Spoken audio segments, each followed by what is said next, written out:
روم کے بادشاہ کے دربار میں ایک دن حاتم طائی کی سخاوت کا تذکرہ تھا۔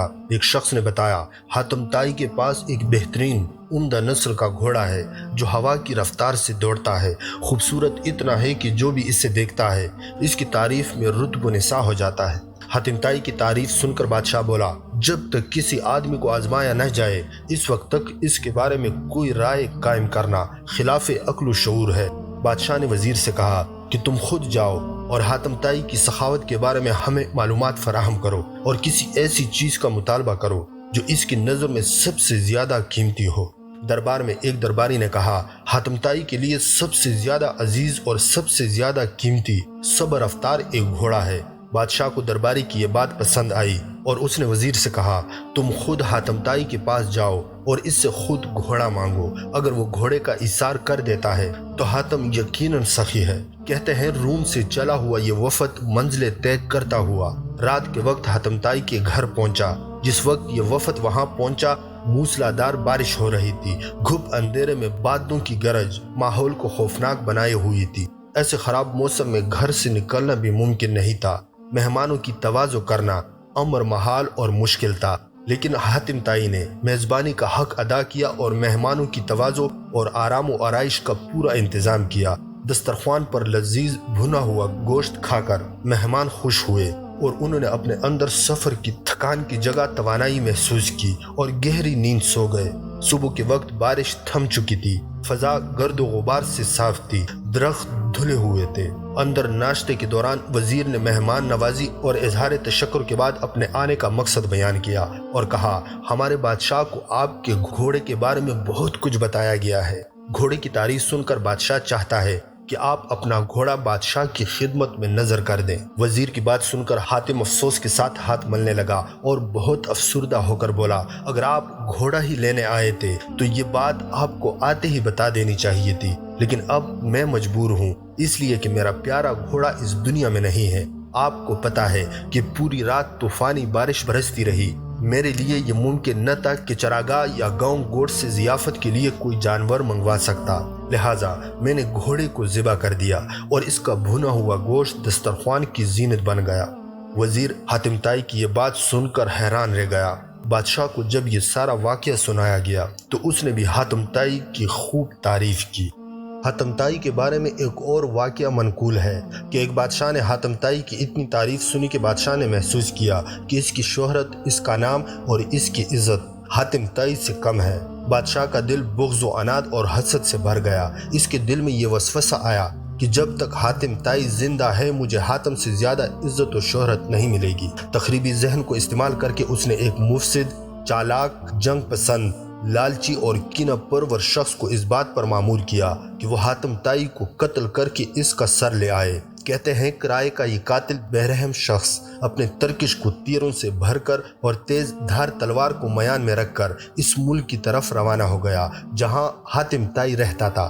حاتم طائی کے علاقے میں پہنچ کر اس شخص کی ایک خوش گفتار، خوش مزاج اور پرسکون شخص سے ملاقات ہوئی۔ یہ شخص کرائے کے قاتل کو مسافر سمجھ کر اپنے گھر لے گیا اور ایسے پیار اور خلوص سے اس کی تواضع کی کہ کرائے کا قاتل اس کا گرویدہ ہو گیا۔ دوسرے دن مہمان نے جب رخصت ہونا چاہا تو خوش گفتار اور خوش اخلاق میزبان نے اصرار کیا کہ مہمان ابھی چند روز اور قیام کرے اور مزید خدمت کرنے کا موقع دے۔ کرائے کے قاتل کے دل میں میزبانی کی تکریم اور بڑھ گئی۔ اس نے کہا، مجھے ایک ضروری کام درپیش ہے اس لیے میں زیادہ دن نہیں ٹھہر سکتا۔ میزبان نے کہا، مجھے وہ کام بتا دے، شاید میں آپ کی کچھ مدد کر سکوں۔ کرائے کے قاتل نے رازداری سے کہا، بادشاہ نے مجھے حاتم طائی کو قتل کرنے کا حکم دیا ہے، اس کے سر پر بڑا انعام مقرر کر دیا ہے۔ اگر آپ حاتم طائی کو جانتے ہیں تو مجھے اس کا پتہ بتا دیں۔ یہ سن کر میزبان مسکرایا اور خندہ پیشانی کے ساتھ جھک کر کہا، میں ہی حاتم طائی ہوں۔ آپ اپنا کام شوق سے پورا کر سکتے ہیں، کیونکہ اگر یہ کام اسی وقت نہ ہوا تو لوگ مزاحمت کریں گے اور آپ انعام سے محروم رہ جائیں گے۔ حاتم کی یہ بات سن کر کرائے کا قاتل دہشت گرد اپنے میزبان کے پیروں میں گر گیا۔ اس نے اپنی تلوار اور تیروں سے بھرا ہوا ترکش پھینک دیا اور کہا، ایسے معزز سردار کے جسم پر پھول مارنا بھی گناہ عظیم ہے۔ دوستو، سخاوت میں حاتم طائی کے بارے میں اس قدر کہانیاں بیان کی جاتی ہیں کہ انسان کو محسوس ہوتا ہے کہ شاید ہی کوئی ایسا ہو جو حاتم طائی سے زیادہ سخی ہو، لیکن جب یہی سوال حاتم طائی سے کیا گیا تو حاتم طائی نے اس کا کیا جواب دیا، آئیے آپ کو بتاتے ہیں۔ دوستو، روایت ہے کہ ایک موقع پر جب ان سے پوچھا گیا کہ سخاوت میں کیا کوئی شخص ان سے آگے بڑھا ہے تو حاتم طائی نے جواب دیا، ہاں، قبیلہ طے کا ایک یتیم بچہ مجھ سے زیادہ سخی نکلا، جس کا قصہ کچھ یوں ہے کہ دوران سفر میں شب بصری کے لیے ان کے گھر گیا۔ ان کے پاس 10 بکریاں تھیں۔ اس نے ایک بکری ذبح کی، اس کا گوشت تیار کیا اور کھانے کے لیے مجھے پیش کر دیا۔ اس نے کھانے کے لیے مجھے جو چیزیں دی ان میں مغز بھی تھا۔ میں نے اسے کھایا تو مجھے بہت پسند آیا۔ میں نے کہا، واہ، سبحان اللہ، کیا خوب ذائقہ ہے۔ یتیم بچہ فوراً باہر نکل گیا اور اس نے تمام بکریاں میری لا علمی میں ایک ایک کر کے ذبح کر ڈالی اور سب کے مغز مجھے پیش کیے۔ جب میں کوچ کرنے لگا تو دیکھا کہ گھر کے ارد گرد ہر طرف خون ہی خون بکھرا ہوا پڑا ہے۔ میں نے ان سے کہا، آپ نے تمام بکریاں کیوں ذبح کی؟ اس نے کہا، واہ، سبحان اللہ، آپ کو میری کوشش اچھی لگے اور میں اس پر بخل کروں، یہ عربوں کے لیے بدترین گالی ہے۔ حاتم سے پوچھا گیا، بدلے میں آپ نے اس سے کیا دیا؟ تو انہوں نے کہا، 300 سرخ اونٹنیاں اور 500 بکریاں۔ ان سے کہا گیا، تو پھر آپ اس سے زیادہ بڑے سخی ہوئے؟ انہوں نے جواب دیا کہ نہیں، وہ مجھ سے زیادہ سخی ہے، کیونکہ اس نے اپنا سب کچھ لٹا کر سخاوت کی، جبکہ میں نے تو اپنے بہت سے مال میں سے تھوڑا سا خرچ کر کے سخاوت کی۔ دوستو، حاتم طائی کی سخاوت کے اور بھی بہت سے واقعات ہیں۔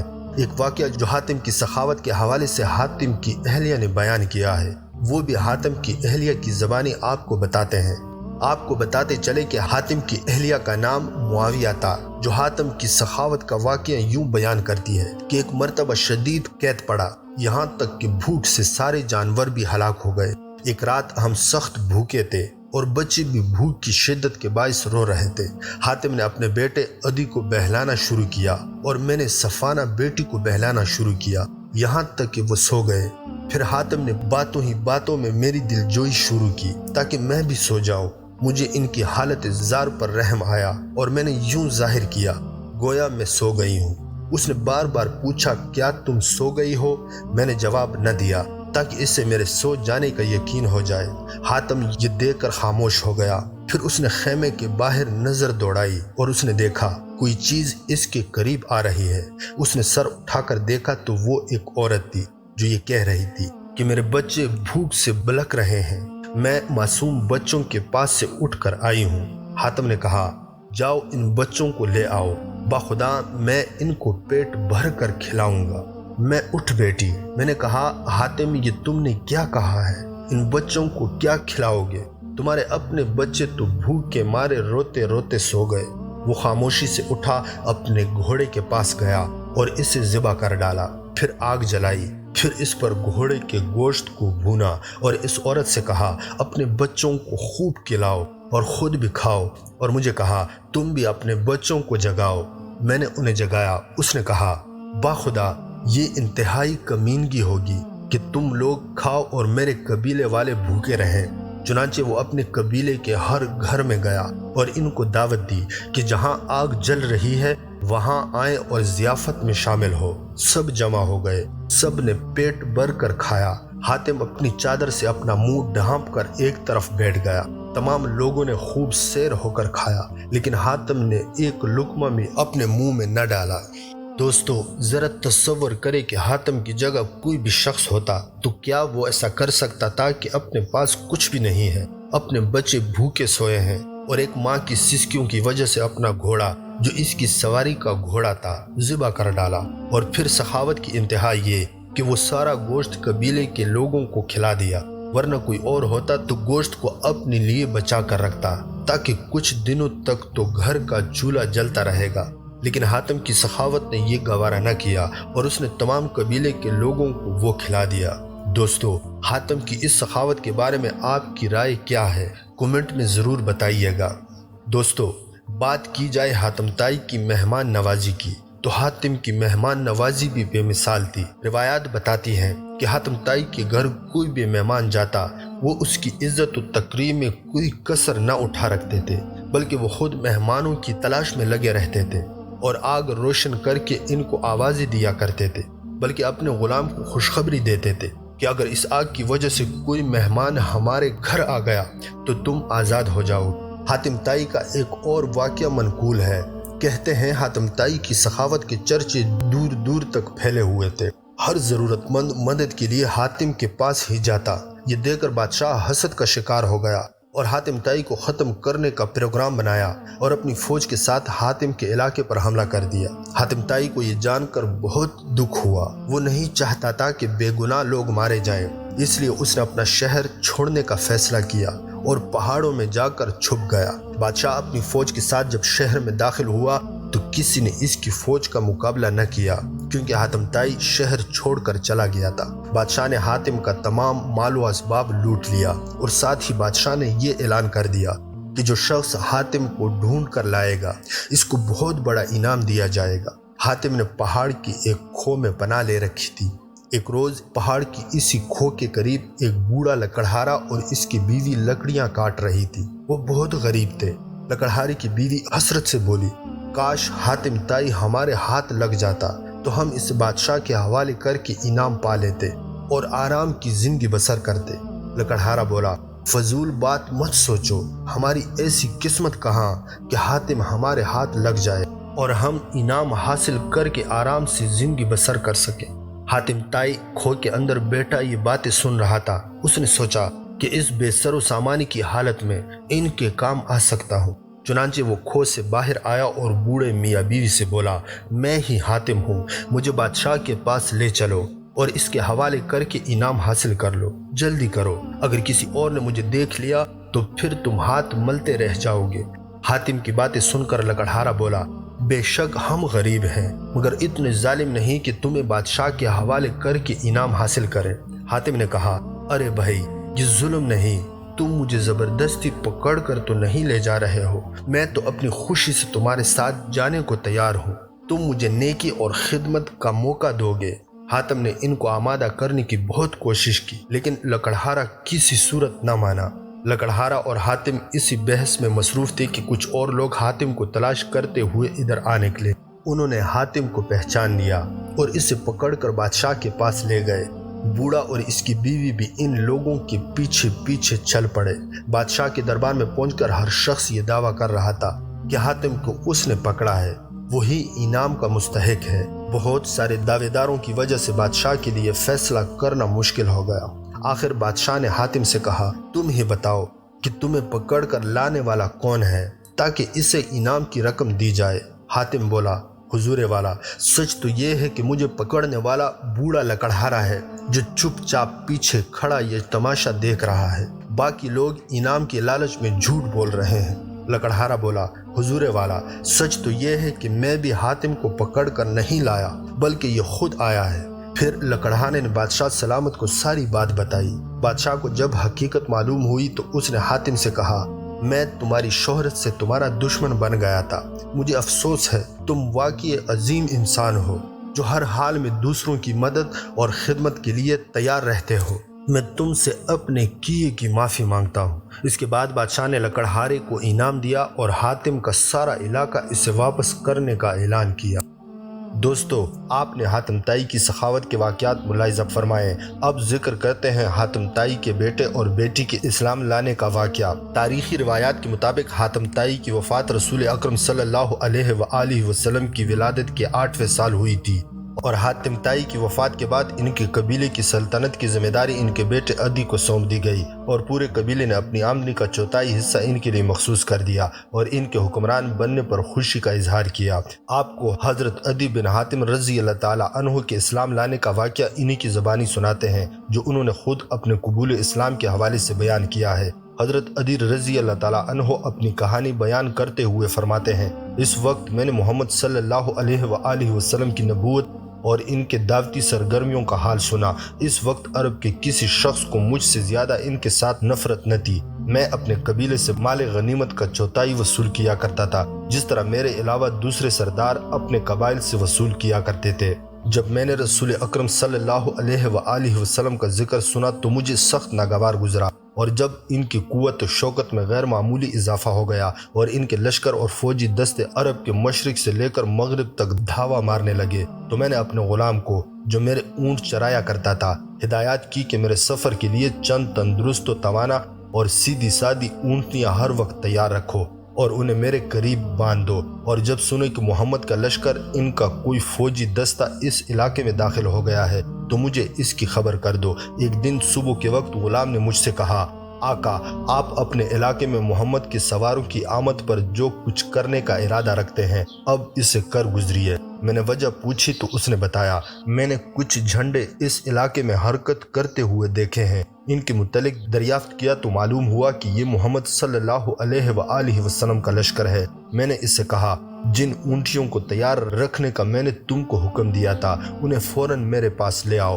پھر میں اسی وقت اٹھ کھڑا ہوا اور اپنے اہل و عیال کو اپنے پیارے وطن کو چھوڑ کر کوچ کرنے کا حکم دے دیا اور تیز رفتاری کے ساتھ سرزمین شام کی طرف روانہ ہو گیا تاکہ اپنے ہم مذہب نصارہ کے پاس پہنچ کر وہاں قیام کروں۔ میں عجلت میں اپنے گھر کے تمام افراد کو جمع نہ کر سکا۔ جب خطرے کی حدود سے نکل کر جائزہ لیا تو معلوم ہوا کہ میں اپنی بہن کو قبیلہ طے کے باقی ماندہ افراد کے ساتھ اپنے وطن نجد میں ہی چھوڑ آیا ہوں۔ اب میرے لیے اس کے پاس پلٹ کر جانے کی کوئی گنجائش نہ تھی۔ مجبوراً اسے چھوڑ کر اپنے ساتھ آئے اہل خانہ کے لیے شام چلا گیا اور وہاں اپنے ہم مذہبیوں میں قیام پذیر ہو گیا، اور میرے پیچھے میری بہن میری توقع کے مطابق ان حالات سے دوچار ہوئی جن کا پہلے ہی سے مجھے اندیشہ تھا۔ شام میں مجھ کو اطلاع ملی کہ محمد صلی اللہ علیہ وآلہ وسلم کے سواروں نے ہمارے علاقے پر حملہ کیا۔ میری بہن کو گرفتار کر لیا گیا اور اسے دوسرے قیدیوں کے ساتھ یثرب لے جایا گیا اور مسجد کے دروازے کے قریب ایک احاطے میں بند کر دیا گیا۔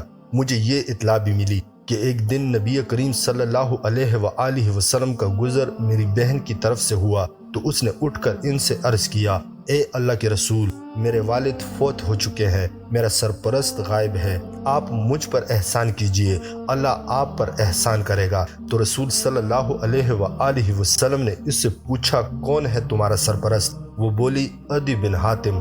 کون عدی بن حاتم؟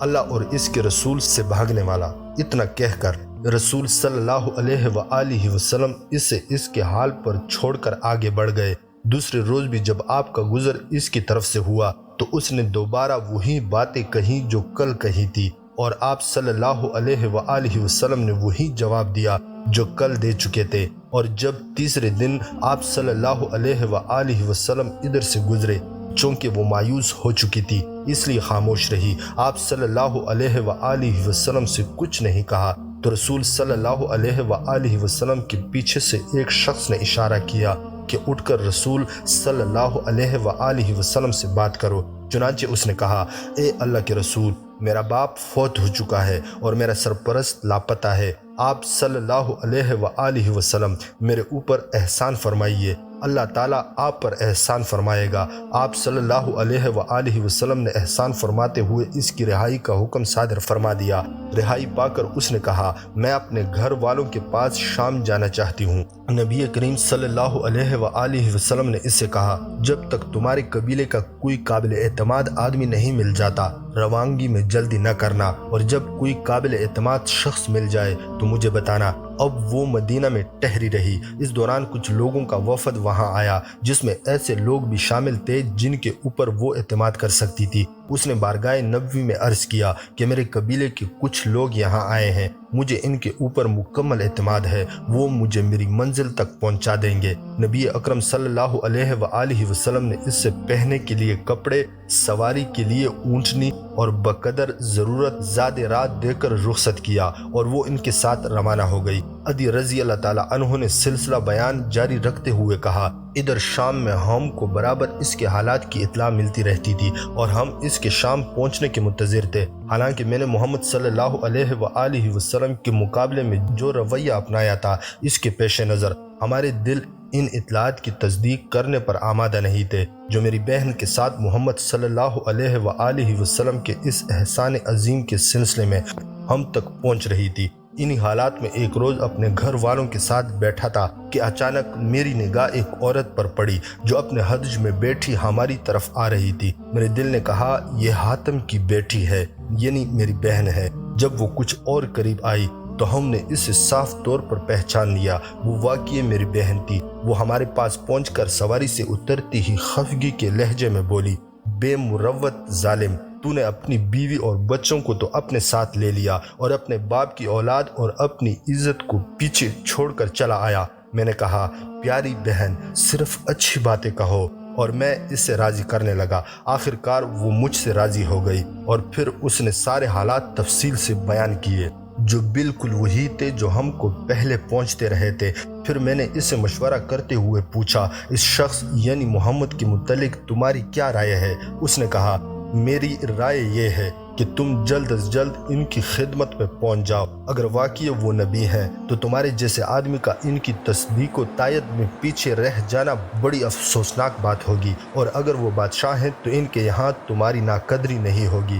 وہ نہایت دور اندیش، عقل مند اور سمجھدار عورت تھی۔ اس نے مخلصانہ مشورہ دیا۔ عدی بن حاتم رضی اللہ تعالیٰ عنہ کہتے ہیں، پھر میں نے سفر کی تیاری کی اور رسول صلی اللہ علیہ وآلہ وسلم کی خدمت میں مدینے پہنچا۔ میں نے اس سے پہلے نہ تو ان کے پاس اپنے پہنچنے کی اطلاع بھیجی تھی، نہ ان سے اپنے لیے امان حاصل کی تھی۔ البتہ مجھے اس بات کی اطلاع ہو گئی تھی کہ انہوں نے میرے متعلق اپنے اصحاب سے فرمایا کہ مجھے امید ہے کہ اللہ تعالیٰ عدی بن حاتم کا ہاتھ میرے ہاتھ دے دے گا۔ جب میں مدینہ پہنچا تو اس وقت رسول صلی اللہ علیہ وآلہ وسلم مسجد میں تشریف فرماتے۔ میں نے حاضر ہو کر آپ صلی اللہ علیہ وآلہ وسلم کو سلام کیا تو پوچھا، کون ہو؟ عدی، حاتم کا بیٹا، میں نے جواب دیا۔ یہ سن کر آپ صلی اللہ علیہ وآلہ وسلم اپنی جگہ سے اٹھے اور میرا ہاتھ پکڑ کر اپنے گھر کی طرف لے چلے۔ آپ صلی اللہ علیہ وآلہ وسلم مجھے ساتھ لیے جا رہے تھے کہ راستے میں انہیں ایک نہایت بوڑھی عورت ملی جس کے ساتھ ایک چھوٹا سا بچہ تھا۔ وہ ان کو روک کر اپنی کسی ضرورت کے متعلق باتیں کرنے لگی۔ آپ صلی اللہ علیہ وآلہ وسلم ٹھہر کر پوری توجہ کے ساتھ اس کی باتیں سنتے رہے۔ دوران گفتگو میں وہیں کھڑا رہا۔ کھڑا میں اپنے دل میں سوچ رہا تھا کہ باخدا یہ بادشاہ نہیں ہو سکتے۔ بڑی بھی سے فارغ ہو کر آپ صلی اللہ علیہ وآلہ وسلم نے پھر میرا ہاتھ تھام لیا اور چلتے ہوئے اپنے گھر پہنچ گئے۔ گھر میں پہنچ کر آپ صلی اللہ علیہ وآلہ وسلم نے چمڑے کا ایک تکیہ اٹھایا جس میں کھجور کے ریشے بھرے ہوئے تھے۔ آپ صلی اللہ علیہ وآلہ وسلم نے اس کو میری طرف ڈالتے ہوئے فرمایا، اس پر بیٹھ جاؤ، مگر آپ صلی اللہ علیہ وآلہ وسلم کے سامنے اس پر بیٹھتے ہوئے مجھے شرم آئی اور میں نے اسے بے ادبی پر محمول کرتے ہوئے عرض کیا، نہیں، اس پر آپ تشریف رکھیں۔ لیکن آپ صلی اللہ علیہ وآلہ وسلم نے اصرار کر کے مجھے اس پر بٹھایا اور خود زمین پر ہی بیٹھ گئے، کیونکہ گھر میں اس کے علاوہ دوسرا تکیہ نہیں تھا۔ یہ دیکھ کر میں نے دل میں کہا، باخدا یہ انداز کسی بادشاہ کا ہرگز نہیں ہو سکتا۔ اطمینان سے بیٹھ جانے کے بعد آپ صلی اللہ علیہ وآلہ وسلم نے مجھے مخاطب کیا، عدی بتاؤ، کیا تم ایک ایسے دین کو اختیار کیے ہوئے نہ تھے جو نصرانیہ طور پر ثابت کے درمیان تھا؟ بے شک میں رؤوسی تھا، اے اللہ کے رسول، میں نے جواب دیا۔ تم اپنی قوم سے مال غنیمت کو چوتھائی حصہ وصول نہیں کرتے تھے؟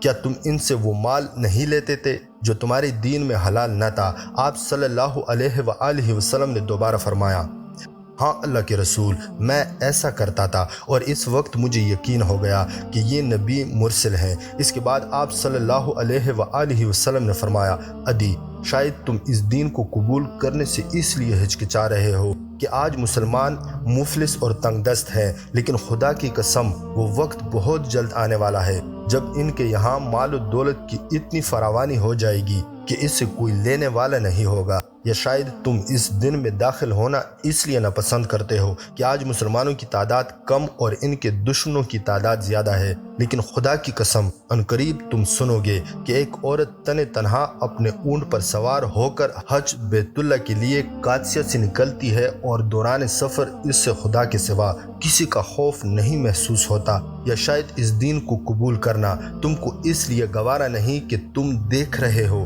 کہ آج زمام حکومت دوسروں کے ہاتھ میں ہے اور مسلمان اس سے محروم ہے، لیکن خدا کی قسم تم جلد ہی سنو گے کہ بابل کے سفید محلات مسلمانوں کے ہاتھوں فتح ہو گئے اور کسرا کے خزانے ان کے قبضے میں آ گئے۔ کیا کسرا بن ہرمس کے خزانے؟ میں نے حیرت سے پوچھا۔ ہاں، کسرا ابن ہرمس کے خزانے۔ آپ صلی اللہ علیہ وآلہ وسلم نے وسوک کے ساتھ فرمایا۔ عدی رضی اللہ تعالی عنہ فرماتے ہیں کہ میں اسی وقت کلمہ شہادت پڑھ کر دائرہ اسلام میں داخل ہو گیا۔ دوستو، یہ تھا واقعہ عدی بن حاتم رضی اللہ تعالی عنہ کے ایمان لانے کا، جو آپ نے ان کی زبانی ملاحظہ فرمایا۔ ویڈیو اگر آپ کو اچھی لگی ہو تو اسے لائک کر کے چینل کو ضرور سبسکرائب کیجیے، تاکہ ہماری ہر آنے والی اس طرح کی دلچسپ اور سبق آموز ویڈیوز آپ کو فوری اور بروقت مل سکے۔ ملتے ہیں نیکسٹ کسی اچھی سی ویڈیو میں، اس وقت تک کے لیے فی امان اللہ۔